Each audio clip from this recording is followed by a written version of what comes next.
Grief Part 5. Today we're talking about the story of Elisabeth Elliot overcoming tragedy to transform lives. If you're curious what Bible I'm using, it's the Courage for Life Study Bible for Women, and I have it linked below. So let's get into it. Elisabeth Elliot was born in 1926 to missionary parents. Feeling called to the mission field herself, she attended Wheaton College in Illinois, where she studied Biblical Greek to prepare herself for work as a Bible translator and literacy trainer. While at Wheaton, Elisabeth met Jim Elliot. After graduation, they served separately in different Ecuadorian villages, and in 1953 they were married in Quito, Ecuador. It was there that the Elliots first heard about the Waorani people, a fierce and isolated tribe known for their violence even against neighboring people groups. Upon discovering the tribe's location, Jim and 4 other missionaries felt called to enter their territory in late 1955 to bring them the gospel. While their initial contact was friendly, that quickly changed, and all 5 men were brutally speared to death in January 1956. At the time, Elisabeth had a 10-month-old daughter. Yet, despite her immense grief and sorrow, she courageously accepted God's call to continue reaching out to the people who had murdered her husband and their friends. Over time, armed with unconditional love and forgiveness, Elisabeth, her daughter, and Rachel Saint,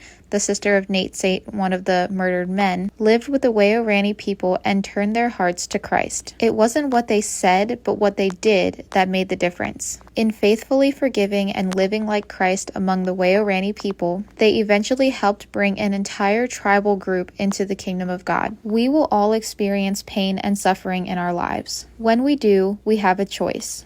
We can allow the pain to destroy us, or we can allow it to shape us more fully into the people God desires us to be. Though we may never understand why tragedies happen, when we look to God as our true hope and our source for healing, He can work amazing miracles. If tragedy has left scars on your heart, ask God to help change your perspective. What one thing can you do today to turn that tragedy into a living testimony of what God can do? I have the prayer for today. Lord, thank you for helping me through tragedies that I've experienced in my life. I pray that no matter what comes my way, that I can always turn it into a living testimony of how good you are. Thank you so much for listening, and I hope you have a blessed day.